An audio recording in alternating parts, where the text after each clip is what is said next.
Isaiah Factor Uncensored starts now.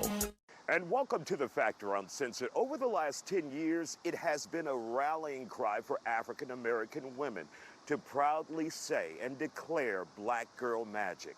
But things are slowly changing in the era of Trump in this political climate, and that magic is slowly fading away.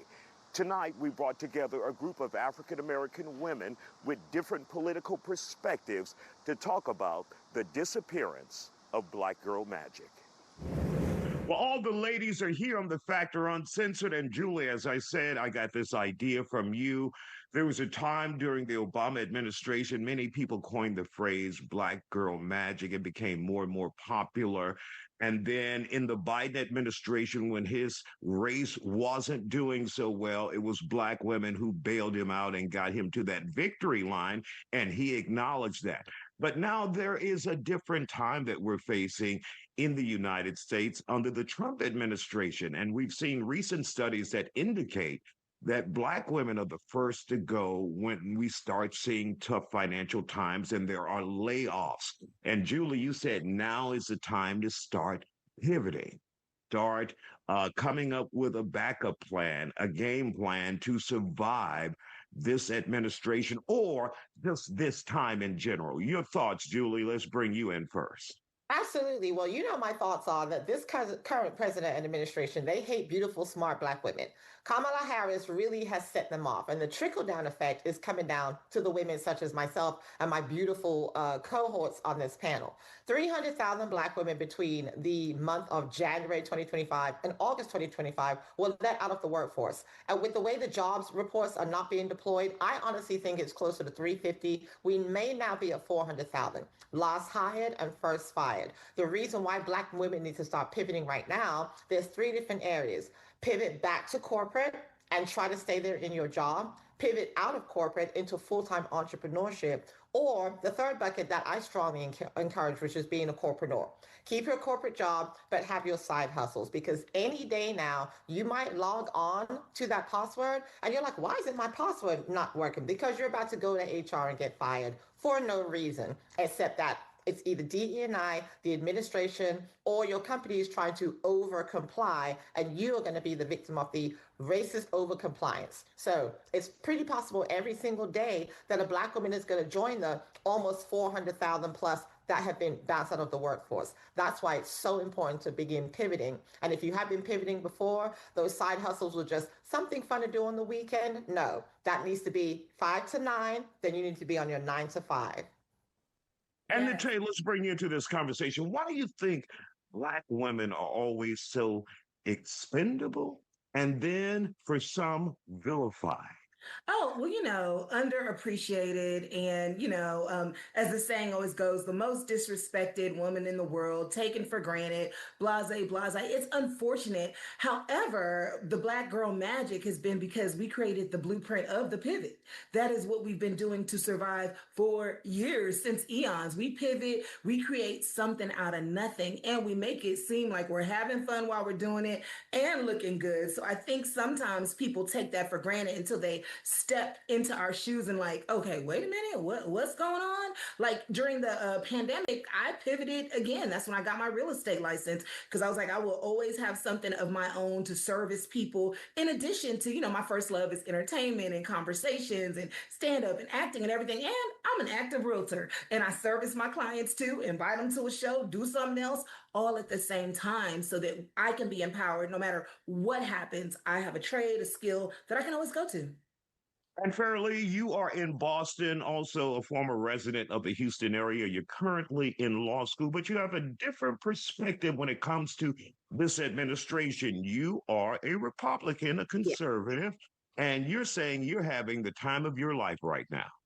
Look, every day I woke up since January 21st, I'm like so proud to be an American, and Uncle Trump is my president, okay? Look, want to correct you. And then the crowd just got quiet.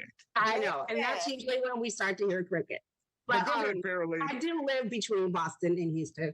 And but I think that the narrative of trying to frame this as, being a consequence of a certain administration is flawed, because like the young lady just said, we as Black women, it's in our DNA to pivot, you know, and I think this goes all the way back to slavery times when, you know, if it wasn't for Black women, we really wouldn't have America. And we've never really gotten our gold star. And as a result, we've been treated so poorly in this country. We are the first to be hired and then fired. And on holiday seasons come around and, you know, white women, they need to go be with their families. And then they want the Black woman to stay at work Christmas and stay at work Thanksgiving. What about our families? What about the things we want to do? So I feel that there is a certain level of discrimination in the workplace that Black women have experienced since the beginning of this country.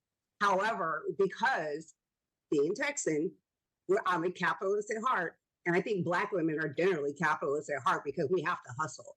And that's because Lyndon B. Johnson's Great Society, AKA Married to Welfare, forced us to be creative.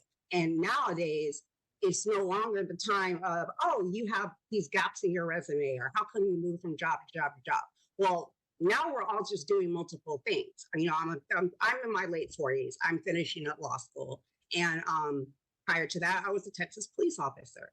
And in between time, I've been a child consultant and civil litigation paralegal.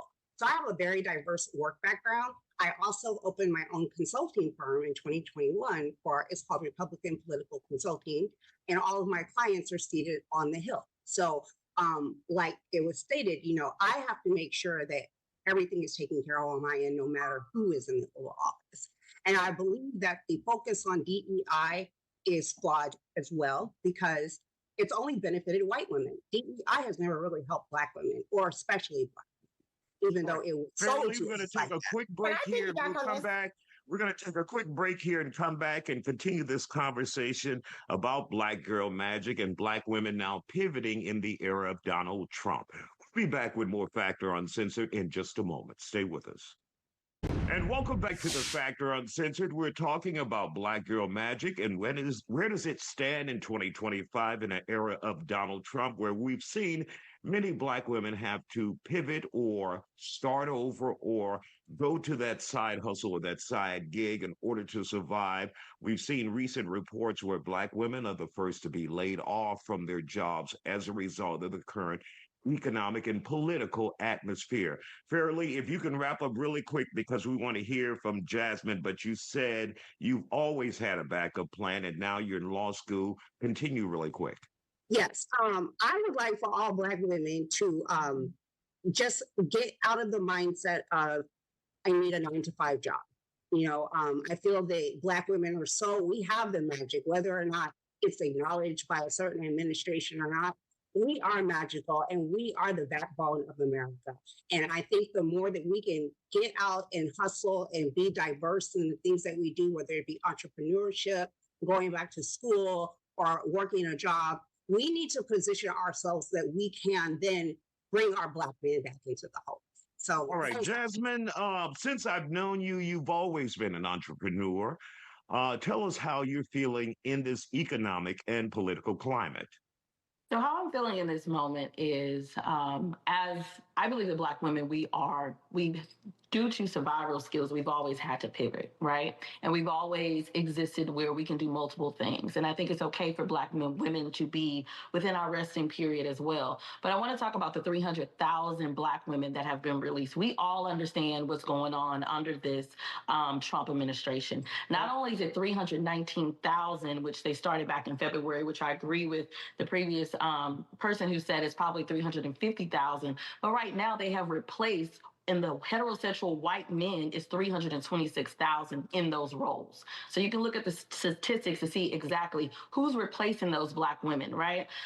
In this moment, I want us, and there's empathy and emotional empathy that Black women were losing our jobs. But I think what I hear in this moment is purpose and profitability, because right now, what I hear is talent. We have some of them, probably the best attorneys. We have tech gurus. We need our own banks. I think these 300,000 Black women that are in our community we can focus. If we're able to create framework where we can focus on our community and take this talent so that we can thrive as a community, I think it's going to be a beautiful thing. And I'm not, again, negating navigating the emotional impact of what's happening to Black women in this moment of the system, which has always failed us and let us down, we can pivot in any type of direction. That is who we are. We are women of all things, right? But the thing I think I would love for our community to focus on right now is focusing on the Black community, focus on the development. So I'm calling out media, I'm calling out all these entertainers, I'm calling out the big gurus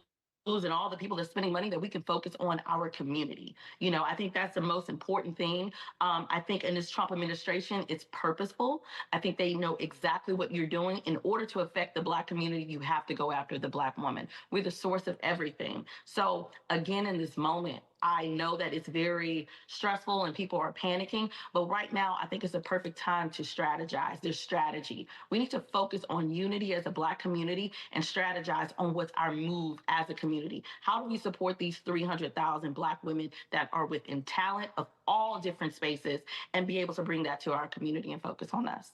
So, All right, Julie, go ahead. Yeah, I want to piggyback on 2 points. So I'm going to work backward from Jasmine. So first of all, Jasmine, I love what you're saying, but as a resident corporateur, I'm a corporate girly with side hustles and entrepreneurship. Not every Black woman, and Nate can appreciate this, is supposed to be an entrepreneur. One of my viral posts on Threads that went global was stop telling Black girls at conferences to quit their good jobs and go gallivanting into entrepreneurship.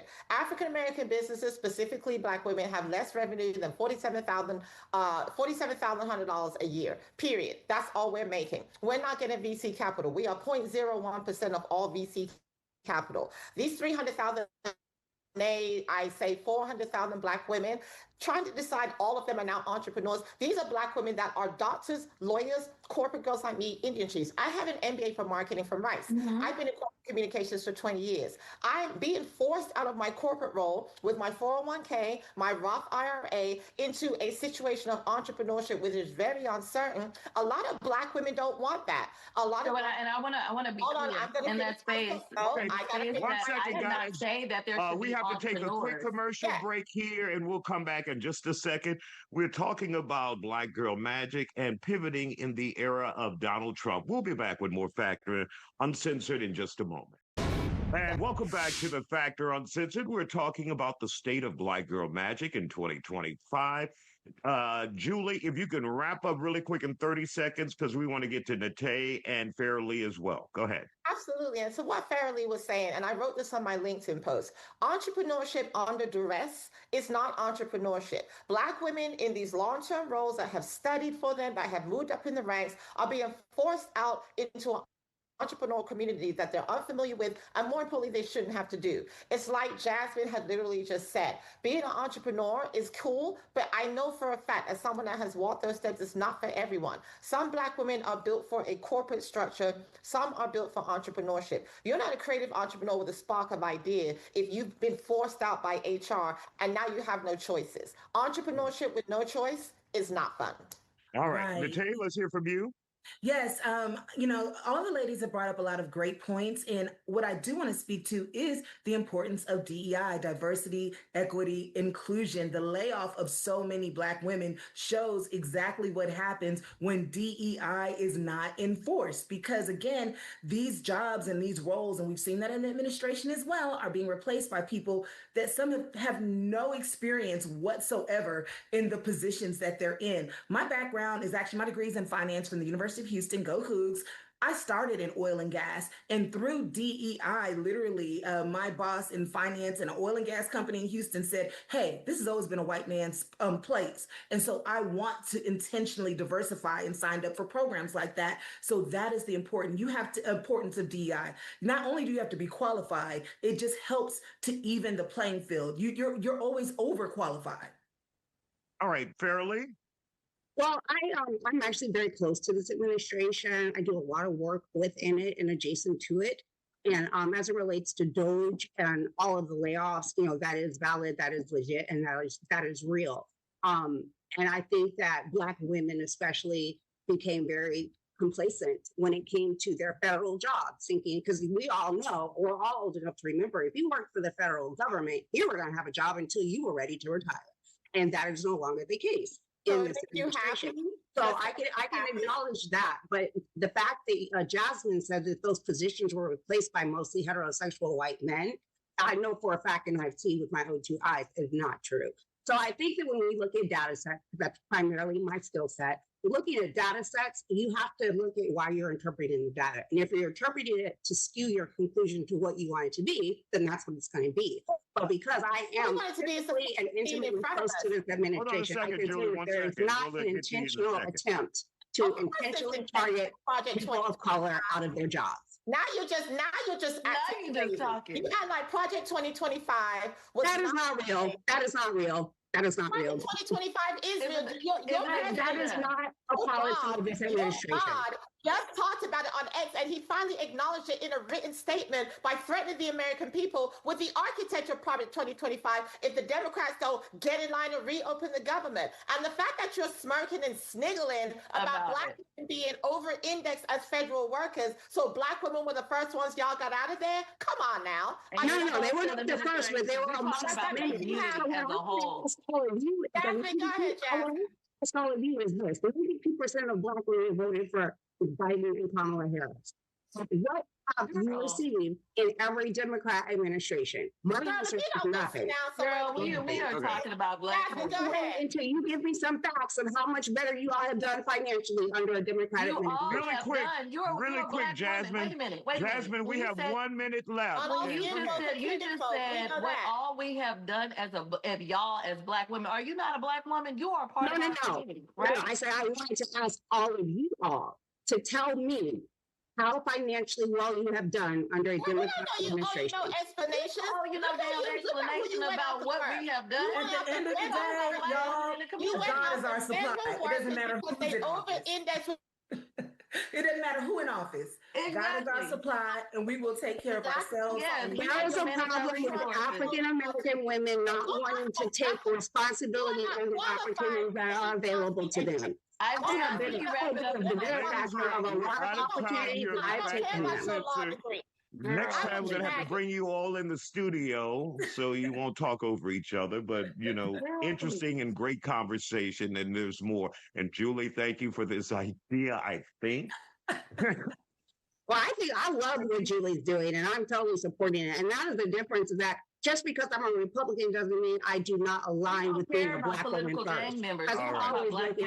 That's it for this segment, ladies. Thank you for joining us. Farrelly from Boston, Julie from Atlanta, and Natay and Jasmine from Houston.